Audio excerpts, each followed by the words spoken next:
Myśląc o tym kongresie, zastanawiałem się, jaki jest związek między Tomaszem a Różańcem. Думаючи, розважаючи в цьому конгресі, ми розважав, яка є сувість між Томашем і Różańcem. Ja oczywiście podjąłem pewną refleksję i doszedłem do wniosku, że tajemnice różańcowe są zakorzenione w Piśmie Świętym. Wszystkie tajemnice, które rozważamy, mają swoje korzenie w Piśmie Świętym, poza tajemnicą niebowzięcia i ukoronowania Matki Najświętszej, które to tajemnice są zakorzenione в tradycji Kościoła. Розважаючи над цим, прийшов до такої виснови, що мініда таємниці Różańca мають свої корені у Біблії, а кроме двох таємниць, міновито небозяття Діви Марії, так само коронування Пресвятої Богородиці, які міновито мають свої походження з традиції церкви католицької. Święty Tomasz był magistrem Issaka Paryga, czyli był mistrzem Pisma Świętego, tak to można przetłumaczyć. Так, міновито святий Томаш був метром або майстром, професіоналом, скажімо, якщо по-нашому сказати, Святого Писання, Біблії. Czyli mówiąc krócej, był mistrzem Pisma Świętego. Так, коротше кажучи, був метром біблійним. Tutaj podczas konferencji referatów moi przedmówcy podkreślali wiele ciekawych aspektów w życiu świętego Tomasza. Передо мною прелегенти міновито підкреслили шмат різних аспектів життя Святого Томаша. I Tomasz był człowiekiem epoki, był człowiekiem też jakby zakorzeniony w czasach, w których żył. Так, Томаш був чоловіком цієї епохи, міновито захоронений в ці часи епохіальні. Jak wspomniał ojciec Witali, był człowiekiem w czasach, w których powstawały uniwersytety w Padwie, Oksfordzie, Bolonii, Paryżu.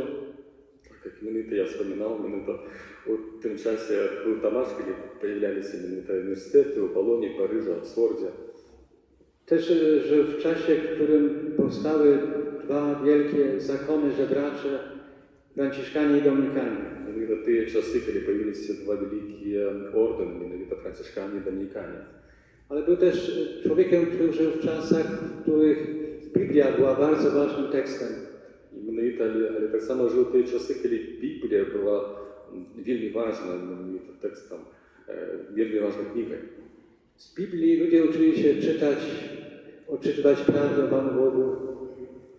Дякуючи Біблії, люди вчилися читати, прочитувати правду Пану Богу. Ale też Biblia była podręcznikiem dla mistrzów teologii. Але Біблія так само була важлива для метрів святої теології так само. I co jest też ciekawe, że do Biblii zaczęto podchodzić inaczej. І що було важливо, ми до Біблії почали криху інакше підходити, звертатися до Біблії. Zaczęli podchodzić naukowo. Там був науковий підход. To już nie były kazania świętego Bernarda, ale to były już komentarze, które miały określoną strukturę, metody. Мені таке дуже мило зустріти в казаннях Святого Бернарда. Jak czytamy dzieła biblijne świętego Tomasza, to widzimy, że on wiele też korzysta z ojców Kościoła. Мені таке, коли читаємо коментарі Святого Афанакійського, то бачу, що він шмат користається z prac, z utworów Cerkwi Katolickiej. Ale też ma odwagę sięgnąć po filozofię Arystotelesa. Ale Minowito mає odwagę, bo бачу, що це odważny człowiek, jak Minowito tak samo korzystać z filozofii Arystoteля. To był rzeczywiście taki wielki krok milowy, żeby pogłębić również znajomość Pisma Świętego. Minowito to był tak samo pewny progres, jak Minowito korzystać, скажем tak, z sił Bogu, poznawania tak samo Biblii. Arystoteles był filozofem, który wprowadził koncepcję 4 przyczyn: formalnej, materialnej, celowej i przyczynowej. Już tam nie będę się w to wnikał, ale Tomasz tą koncepcją się posługiwał w swoich dziełach. Arystoteles był wynachodnictwem 4 przyczyn, zaraz nie скажу, formalnej, materialnej, nie pamiętam dokładnie. I to, co również pomagało świętemu Tomaszowi odczytywać Pana Boga, to jakby jego taka naturalna ciekawość, to pytanie, które sobie postawił, kim jest Bóg. Він так это была такая, что незвычайно важная, такая натуральная, скажем, цікавость, спосіб натуральний, розумний, скажем, зрозуміння, ким з'являється Господь Бог. Istnieje taka legenda, być może to jest to prawda, że jak święty Tomasz został oddany na wychowanie do benedyktynów, Існує така легенда, може не зовсім це правда, коли Святий Томаш був відданий на виховання до бенедиктинів, to stawiał pytanie właśnie, kim jest Bóg. то він тоді вже ставив питання, ким є Господь Бог. Być może jest to legenda, ale być może rzeczywiście to się zrodziło w sercu młodego chłopca, który był nastawiony i refleksyjnie, i pobożnie. Можливо, що це є легенда, і можливо, так само вже народжалося у серці хлопця, який був і рефлексійним, to znaczy думаючим, розважаючим чоловіком, jednoczasowo pobożnym. Tomasz przeszedł w swojej, tak można powiedzieć, twórczości, działalności, karierze naukowej wszystkie stopnie kariery. Или можно сказать, что у своей деятельности, скажем так, навчання наукової, Томаш пройшов всі наукові ступені. Najpierw był bakalarzem, Na początku był bakalaurem, czyli komentował sentencję Piotra Lombarda. Навіть коментував як бакалавр сентенції Петра Ломбарда, to znaczy wykazanie Петра Ломбарда. Тоді це була моя така важна книга для світового духовенства. I później właśnie został bardzo młodo, otrzymał bodajże zgodę Ojca Świętego na to, żeby być magistrem Sacra Pagina. Так, він у той час так само отримав такий дозвол, бути магістром, метром Сакра Пагіна та святої книги, скажімо, святого навчання. I na ogół ludzie myślą, że święty Tomasz był filozofem albo teologiem spekulatywnym. На огляді лічиться, що святий Томаш був таким теологом, філософом спекулятивним, це значить рефлексивним, той, який вживає наш розум.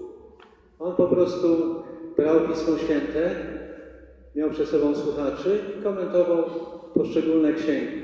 Mianowicie miał перед собою Біблію, miał відповідно до кого було промовляти слухачів і читаючи, mianowicie komentował Biblię. Największe jego dzieło Summa Teologiczna nigdy nie została wygłoszona, tylko po prostu była spisana dla studentów. Mianowicie jego największy utwór, Summa Teologiczna, było просто написано dla studentów, to jest jak wykład to było zrobione. Tomasz opracował komentarze zarówno do ksiąg Starego, jak i Nowego Testamentu. Mianowicie on pracował i robił komentarze jak dla Starego Zawietu, tak i dla Nowego. Teraz pozwolę sobie wymienić niektóre jego komentarze. Tak, pozwólcie, ja wymienię dla Was niektóre jego komentarze. Opracował komentarz do ksiąg Izajasza, Tak, komentarze do księgi Isai, Jeremiasza, Jeremii, Psalmów, Hioba, komentarze do Ewangelii Świętego Mateusza, komentarze do Ewangelii Świętego Macieja, Świętego Jana. Jana Świętego Ewangelii. To jest bardzo dobry komentarz. Teologowie czy nawet kaznodzieje często do tego komentarza wracają, studiują. Tak, więc to ważny komentarz, потому что teologii, проповедники часто zwracają do tego komentarza. I wreszcie napisał komentarze do listów Świętego Pawła. I wreszcie napisał komentarze do listu Świętego Pawła. Do wszystkich listów Świętego Pawła. Do wszystkich listów Świętego Pawła, pismo. Napisał też księgi do pieśni nad pieśniami. Tak samo napisał do księgi z pieśnią komentarze. Ale niestety ten komentarz się nie zachował do czasów dzisiejszych. Ale na żal ten komentarz nie zachował się do dzisiejszych czasów. Święty Tomasz nie tylko żył Pismem Świętym, ale napisał wiele takich ciekawych książek o medytacji nad Słowem Bożym. Tomasz nie tylko napisał szmat komentarzy, ale tak samo i jego jest szmat medytacji, rozważania nad Słowem Bożym. I w wykładzie do Składu Apostolskiego i mianowicie jego lekcje, czy скажем, jego pismach o symbolе веры. Przedstawił 5 podstawowych postaw, by Słowo Boże wydało dobry owoc w życiu ludzkim. Він дав таких 5 пунктів, як показати, як Слово Боже може бути пльоном в чоловічому житті. Pierwsza podstawa istotna, by właściwie słuchać Słowa Bożego, to pilne słuchanie. Це перший пункт, це як добре розуміти Слово Боже, це треба добре слухати Слово Боже. On używa terminu libenter. To jest właśnie chętnie, z uwagą, ze skupieniem, tak to można przetłumaczyć. Так, це слово «ліберта», це чуйне, уважне слухання Слова Божого. I Tomasz mówi, że znakiem, że kochamy Pana Boga jest to, że właśnie chętnie, pilnie słuchamy Słowa Bożego. Це знаком, що ми любимо Господа Бога, поважаємо Господа Бога, це є спільне, уважне, чуйне słuchanie Słowa Bożego. Czyli upraszczając, jeżeli kocham Pana Boga, to znajduję czas na czytanie Pisma Świętego. Коротше кажучи, коли я люблю Господа Бога, то знаходжу час читати Слово Боже. Druga podstawa to przyjmowanie tego słowa z wiarą, zaufaniem, że to słowo pochodzi od Pana Boga. Другий пункт – це приймати Слово Боже з вірою і довірою. Від чого це сходить з самого Господа Бога. To nie jest taka pierwsza, lepsza książka, nawet dobra literatura, tylko to jest książka, która została spisana pod natchnieniem Pana Boga. Dlatego ma szczególną wartość. І не те, що ця книга, яка була написана, саме перша книга, тому що була написана під натхненням, під Господнім натхненням. Więc jak podchodzimy w sposób szczególny z wiarą do Pisma Świętego, to wtedy to słowo wydaje właściwie owoce w naszym życiu. І коли ми з вірою починаємо читати Слово Боже, то Слово Боже плодоносить в нашому житті. Trzecia podstawa to medytowanie Słowa Bożego. Третій пункт – це медитація або розважання на Слово Боже. Zadziwienie się nad tym, że Słowo stało się ciałem. Zadziwienie nad tajemnicą wcielenia. Захоплення минута той події, що Слово Боже утворилося, Слово стало з тілом. Bo rzeczywiście, jeżeli spojrzymy głębiej na naszą wiarę, to możemy powiedzieć, że prawda, że Syn Boży stał się człowiekiem, to jest jakby cud cudów. Это то, что это является правда нашей веры, что Сын Божий стал человеком, тогда мы бачим, что открываем все, видим, что это является чудом. A zatem rozmyślanie nad Słowem Bożym, Tomasz mówi, jest też lekarstwem na chorobę duszy, na grzechy. Так, менавіта того, коли ми з вірою розважаємо Словом Божим, то Слово Боже з'являється ліком від хвороби нашої душі, менавіта лікуванням від самого Бога. І менавіта лікуванням на грех. Inne właściwe odniesienie do Słowa Bożego to dzielenie się z Nim, z bliźnim, przez napominanie, głoszenie i sianie zapału. Так, менавіта, коли ми любимо ближніх, коли ми захоплені Господа Бога, то ми припоминаємо про усердність, скажімо, переказання Слова Божого нашим ближнім. Czyli my nie zatrzymujemy tego Słowa dla siebie w swoim sercu, tylko głosimy naszym bliskim, ludziom spotkanym. Менавіта ми тоді вже, коли ми розважаємо, коли Боже Слово входить в наше серце, ми не в стані утримати наше Слово Боже в своєму серці, але ми передаємо його далі. To Słowo też nas napomina, żebyśmy się nawracali. Слово Боже так само припоминає нам, як ми так само навертаємося. Czy też napomina innych ludzi, żeby przemieniali swoje życie. Так само припоминає іншим людям, щоб вони так само міняли своє життя. Żeby nie być gołosłownym, to podam przykład z życia. Nie tak jak nie być szmatsłownym, Отець Марян хоче подати приклад зі свого життя. Przed kilkoma laty spotkałem dziewczynę, która brała narkotyki. Некий час тому назад зустріла дівчину, яка вживала наркотики. Wiadomo, że branie narkotyków się wiąże z silnym uzależnieniem, z którego trudno wyjść. Відомо, що чоловік, який вживає наркотики, то становиться залежним, і з цієї залежності видно, тяжко, скажем, оздоровиться, выйти из этой залежности. I ta dziewczyna mówiła, że to, co jej pomogło wyjść z uzależnienia, to czytanie, medytowanie Słowa Bożego. Именно эта женщина делилась то, что ей помогло выйти из этой залежности, это читание и разложение над Словом Божьим. Piąta podstawa to Słowo Boże należy wypełniać w realiach życiowych. А пятый пункт, прошу повторить. To należy wypełniać Słowo Boże w realiach życiowych.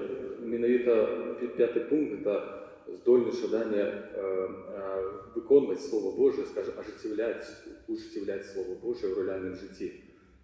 I Tomasz tutaj powołuje się na autorytet świętego Jakuba, І іменно в этой справі святий Томаш звертається до святого Якова, który pisze w swoim liście: який в своєму листі пише: wprowadzajcie Słowo w czyn, «Впроваджуйте Слово, робіть учинком своє Слово». a nie bądźcie tylko słuchaczami oszukującymi samych siebie. А іменно не будьте тими слухачами, які самі себе ошукують, підманюють.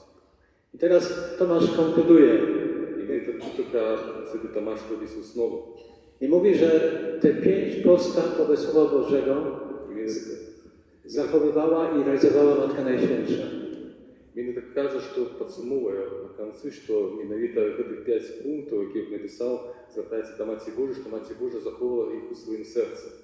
Czyli słuchała Słowa Bożego, Це значить, що слухала Слово Боже, przyjmowała z wiarą, приймала його з вірою, medytowała, розважала над Словом Божим, dzieliła się tym Słowem ділилася Словом Божим i wcieliła w swoje życie. і так само життєвляла в своєму житті. Święty Augustyn w jednym ze swoich dzieł powie, że Matka Najświętsza, zanim poczęła Syna w swoim łonie, wcześniej nosiła w swoim duchu, dlatego że ona była żyzną glebą dla Słowa Bożego. Это святый Августин подкреслил, что Матерь Божия носила, можно сказать, больше, носячи его в лоне своим, больше nawet духовно разложала над Словом Божьим, это как стать жизнедайной глебой. Następny punkt, pożytek płynący z czytania i słuchania Słowa Bożego. Наступний пункт – это пожиток, який відбувається з читання, слухання Словом Божим.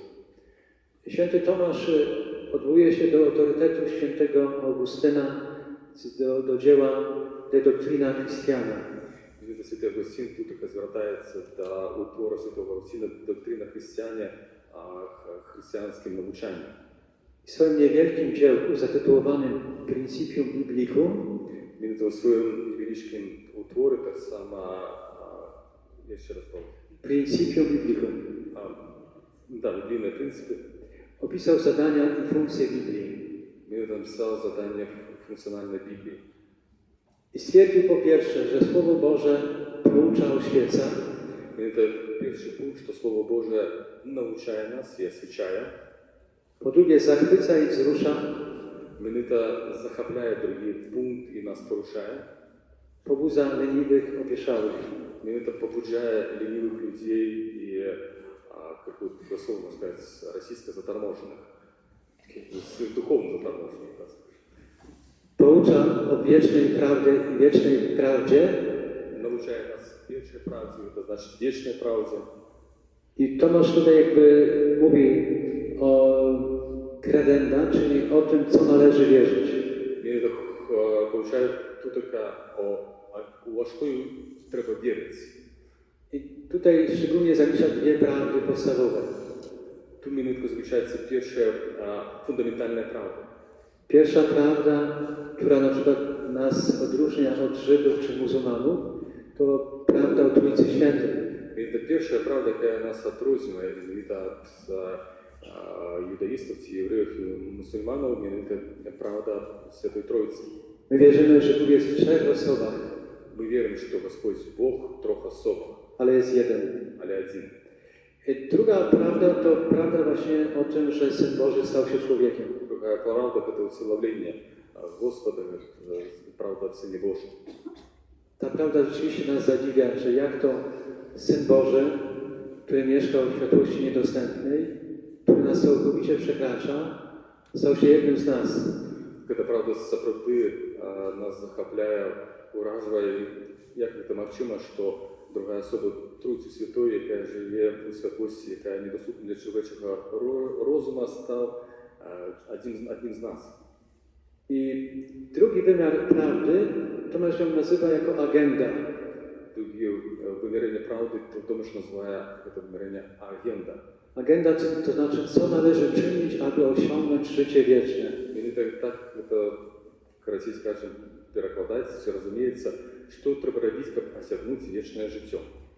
Pismo Święte też o tym mówi wyraźnie. Bo pamiętacie ten dialog Pana Jezusa z młodzieńcem, pyta się, co mam czynić, aby osiągnąć życie. Пам'ятаєте, так само як біблійний діалог, коли юнак питається нашого Спаса Ісуса Христа, що я маю робити, щоб осягнути життя вічне. Pan Jezus mówi, zachowuj przykazania. Pan Jezus mu odkazuje, zachowaj Boże zapowiedź. Czyli drogą do osiągnięcia życia wiecznego jest zachowywanie dekalogu, droga miłości Pana Boga i bliźniego. І це шляхом до вічного життя є заховання Божих заповідей, а коротше кажучи, це любов до Бога і до ближнього. Pismo Święte również zachwyca i pobudza znużonych. Святая Біблія побуджає і захочує нас. Ona nas wydobywa z apatii, z niechęci, znużenia. Він добиває нас, скажімо, нас випроваджує з апатії, з такої білоруської поміркованості, як сказати. I też oczywiście pobudza do konkretnego, wytrwałego wysiłku. Він нас захочує, скажімо, так само побуджає до сталого висілка з боку нас. Pismo Święte jest również księgą życia. Біблія є книгою життя, всім відомо. Życia w sensie, bo nas prowadzi do łaski uświęcającej. Mianowicie życia, bo веде nas do nadzwyczajnej łaski. Jak mówi święty Paweł, Tomasz się na nią powołuje, nie ja już żyję, ale żyje we mnie Jezus Chrystus. Jak каже святий Павел, а Томаш Святого Святого Павла, що вже не я живу, а живе в мені Єсус Христос. Też studiując Pismo Święte, słuchając Pisma Świętego, my podejmujemy wysiłek, aby być świętymi. Mianowicie вивчаючи Біблію, розважаючи над Біблією, ми робимо всілякі, повинні старатися робити весілок, як становитися все більш святими. Pismo Święte też daje perspektywę życia wiecznego. Mianowicie Biblia daje nam perspektywę życia wiecznego. Więc reasumując, streszczając ten mój wykład, tak podsumujmy to swój wykład. Doktor Anielski, święty Tomasz, czytał, słuchał pilnie, z uwagą i rzeczą Słowo Boże. Доктор Anielski, święty Tomasz Akwiński, słuchał, czytał i rozważał wielmi czujny i uważał na Słowo Boże. Pogłębiał rozumienie tego słowa przez wytrwałą modlitwę. Pogłębiał rozumienie Słowa Bożego przez stałą modlitwę. Ale również pogłębiał to Słowo Boże, znajomość tego słowa przez wytrwały wysiłek wyrażający się w studiach.